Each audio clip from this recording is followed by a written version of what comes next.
Bonjour. Dans cette vidéo, je vais vous expliquer de manière brève et concise ce qui se cache derrière Foodalo et comment vous, en tant qu'entreprise, personne privée ou organisation, pouvez le soutenir et quelle est la motivation qui le sous-tend.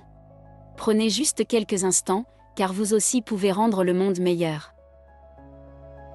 La population mondiale compte désormais plus de 8 milliards de personnes qui doivent manger et boire chaque jour, ainsi que se procurer des nutriments et des matières essentielles. On estime qu'il y en aura jusqu'à 10 milliards d'ici 2050 personnes vivent sur Terre, ce qui va multiplier les besoins en nourriture et en biens essentiels comme l'eau, les médicaments ou les aides médicales.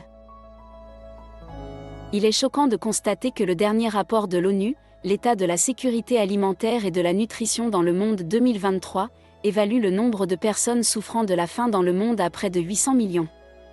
Ce nombre élevé de destins constitue un consensus méthodique et mondial et est accompagné de nombreuses enquêtes menées par divers États-nations ou organisations. Le plus impressionnant est l'indice de la faim dans le monde 2023, qui cartographie la situation de la faim dans le monde et en explique les raisons dans son rapport. Les causes de la faim, de la malnutrition et du manque de nutriments ou de médicaments sont, d'une part, un mélange toxique de conflits, de crise climatique, de pandémie de Covid-19 et de crise des prix alimentaires consécutives à la guerre en Ukraine. D'un autre côté, les causes résident dans des systèmes alimentaires inadéquats dans les pays touchés ou dans des marchés de l'offre et de la demande défectueux. La raison la plus perfide de la faim est de l'utiliser comme une arme contre sa propre population, par exemple pour atteindre ses objectifs politiques. Les Nations Unies, avec leurs organisations subordonnées telles que le Programme alimentaire mondial ou l'Organisation pour l'alimentation et l'agriculture, ainsi que les nombreux programmes d'aide gouvernementaux et non gouvernementaux, sont et restent un élément indispensable de la lutte contre la faim dans le monde.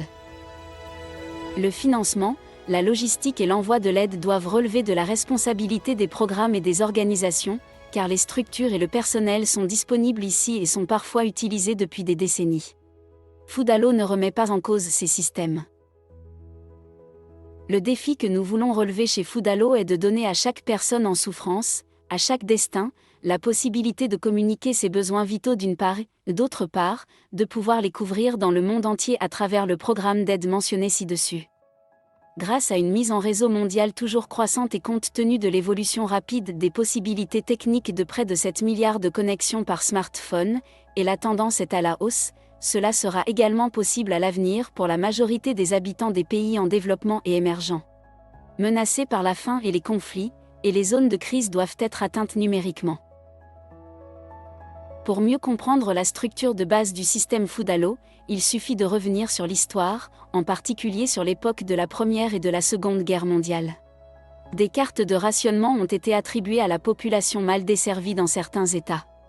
En fonction de la situation de pénurie aiguë, ceux-ci étaient distribués personnellement et de manière très restrictive à la population civile, et des vivres sous forme, par exemple, de pain, de beurre ou de viande étaient distribués contre présentation. Parfois, d'autres biens tels que le charbon ou le combustible étaient délivrés à l'aide des cartes d'approvisionnement.